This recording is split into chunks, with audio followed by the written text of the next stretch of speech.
great seeing you, man. Because the last time we saw each other was when we were at what was it again? It was Starbucks, That's right. and I was working away, and you came in. It was great seeing you, man. We had a nice little conversation, and it was just like, wow, because I'm so used to seeing you on stage with the rest of the guys, on television, traveling, touring, everything else. And then here you are walking in like a regular guy. I'm not even sure if people even realize who you were when you walked in, man. But it was great seeing you. Same here. And you know what? It's funny because, yeah, when I'm not with the Tenors, I'm just a regular dad, hockey dad. I was actually driving my son to the rink, the local rink. So I'm not in that neck of the woods very often, but yeah, always enjoy a little Starbucks action just to keep me going. But a little plug for Yeah, Starbucks. there you go, man. Yeah. But how has it been for you guys, though, dealing with COVID and not being on the road and, not being able to do what you do so well for all of us? I'm not gonna lie, it was tough, and I'm sure every artist could say the same thing, or most artists could say the same thing. You have to kind of figure it out, keep your audience very, attentive, and keep them there, be it like through social media and things like that. But that whole interaction of seeing the audience in a theater together, with us on the same stage, because you have to remember that we all live far apart from each other. Like Clifton's out in Vancouver, Fraser's out in New York. So we hadn't seen each other for more than a year and a half before, getting to rehearse. And so, frankly, it was a bit of it was a challenge. It was a test, and probably something that we've never encountered before. But we are so thrilled to just be back performing and having people there. The energy it gets me emotional, because I think everybody's in the same boat. They're done with this COVID, like everybody's tired, everybody's exhausted, but at the same time, people need that social interaction, that just being human, and we get to do it on this tour, and we're just so happy and grateful that we can be doing it. So Let's talk about the tour. I'm going to make this part the official part. I always say that. What is the tour called? And what is the tour about? What is it celebrating? all right. Well, the tour is called the Santa's Wish Tour. Santa's Wish is one of our singles that you might have heard of or not. It takes the chorus of "I'd like to teach the world to sing." Beautiful song. If you haven't heard it yet, do check it out. But really, the tour is really a celebration of the season, bringing everyone together. It doesn't matter where you come from, or we're all about inclusivity and community, and so it's a celebration of life, really, and being together again. It's been so wonderful to share that, and I think people are still a little hesitant and cautious, and we are too. Like, we get tested every single day of the tour. We have our bubble, and we're very, very good at keeping that going. But we are definitely celebrating life here, because it's been a hard 2 years of not doing that, like just seeing it on your screens. So yeah, being together, the Christmas season, the holiday season, that's what it's about. It definitely is. Now, if I understand correctly, you guys have two shows at the Holy Grail in Yeah. Toronto, Massey Hall. Yeah. You know what? And that was like a bucket list thing for me, because we performed at almost every venue in Toronto now, like the Sony, Roy Thompson, Elgin, ACC when it was ACC. And I was Uh, there at the ACC. I remember all that right. show. Yeah, yeah. But Massey has a certain energy to it, and obviously the history of Massey is very unique, not just for Toronto but for Canada. There's some legendary artists that hit that stage. Ones that are no longer, like, I mean, there's an incredible Enrico Caruso, which he was the first recording artist of his time. And he was a superstar. He was like Justin Bieber of the time, but he was a tenor. And so he hit that Massey stage twice, once in the 1800s and one early 1900s. So it's going to be quite special to be on that stage with that Toronto audience. I'm super excited. Toronto's my home. So like Massey, that's going to be a highlight for me for sure. You know, another highlight as we speak, folks are probably going to already see this, but you guys performed at the Santa Claus Parade. That's right. Yeah, with Tyler Shaw. What a star. And he's such a great guy. We decided to collaborate with each other. He asked us to be on his album, his Christmas album. We met at Santa Claus Parade a few years ago. And he's like, hey, I want to do something really epic. And of course, Oh Holy Night came into discussion. We had recorded Oh Holy Night before, but we just kind of revisited it, and it became something that kind of married two worlds together. This classical world and a more pop world. It's definitely more contemporary, and we love the collaboration. And Tyler's on our tour as well. He's a great guy. We've been having a blast. So there's a lot of great surprises in the show. Tyler just rocks it, and we do a couple of numbers together, so that's fun. Let's talk about that because and I cannot think of his name. He's the blind classical singer. What is his name again? Yes. Yeah. Yes, I've had the chance to speak with him in the past. And one of the things I always love to ask him, because he sort of changes the answer every year, is there a pop star that he feels could sing with a classical performer? And one of the names, of course, he said was Celine Dion, which is why I found it interesting when I saw Oh Holy Night and I watched the video of you guys and Tyler. My first thought was, could Tyler, and I love Tyler and I've known Tyler for years, he's a incredible performer, but a pop artist performing with a classical artist, and the three of you, that's a whole different thing. I felt he did an amazing job, and if I could even say with respect, keeping up with you guys. How do you think he did? Because it's not easy for a pop artist to go with the powerful mega voices of classical artists. Yeah, and let's be clear, like that. The Tenors is a group that, I mean, be it Clifton or Fraser, they're both extremely powerful, but we're not all classical in nature. Like, I mean, there's more pop in there too. So like, we're tenors of different genres, coming into a group.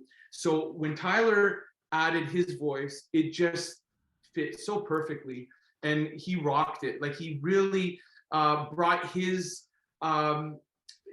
just timbre and personality to the table, and yeah, it works so well. I love his voice, and I love him as a person. He's just a sweet guy, and we love to hopefully do more with him. He's a really talented guy. What's going on with you and the family on Christmas, though? Family time is always sacred. I think it's just going to be chilling out by the fire and having a drink, because we don't drink much when we're on tour. Of course not. And just taking it all in. Maybe having a little bit of a drive up to my brother's place. Who knows? My aunt and uncle always have a great party. It will depend on where things are at, but it's more kind of like subdued with us, just because the tours go nonstop. So it's nice to just veg a bit, eat, drink, watch those Christmas classics on the television, and yeah, just take it in that way. Yeah, I've got my DVDs all sort of lined up on what I'm going to be watching. I'm just curious, though, growing up, though, what would you say was your favorite Christmas toy? Ooh, My favorite Christmas toy. You know, the big wheels was always a big, like the you know, with Yep. I had the whole ramp set up and all that. Yeah. There's that, and another thing, I was so into WWF Yeah. that like I had all the figures, you know, like Hulk Hogan and King Kong Bundy. I'm dating myself, by the way, now. King Kong Bundy and all those guys, and like, you know, that was a big thing as well. Please I tell me you still have those, man, because you know they're worth cash big I time. know, I know, I don't. It's gone. I know. No, I was And just I my son collects everything, and I kind of let him do his thing now because I'm like, yeah, I shouldn't have gotten rid of all those hockey cards that I had in a bag. same here. Same here. No, it I had thousands of them. But pains me, but you know that's evolution, I guess. Who would have thought about it, man? I do miss the hockey cards with the gum in it and everything else. Anyways, yeah, you know, as we go into 2022, you know, a lot of people were talking about how, you know, 2019, we got to get to 2021, and we get to 2021, and it was a lot worse than mhm, 20, you know, 2019 and 2020. You know, everybody's just basically looking at the next year. We're going into 2022, and they're all like the same thing. All yeah, things are going to change when the ball drops and everything else, but it's like, wait a second. You've seen what's been going on in the last 3 years. Don't think immediately things are going to change. What advice can you give that your experience for the last couple of years can you give folks to, you know, help them get through this time, because we are going in a new year, but it doesn't mean immediate change. yeah. Live in the moment. And it's tough because it's not all roses right now. I mean, we've seen better times for sure. I had an incredibly challenging year. I had to do an emergency back surgery. I had issues with my bladder.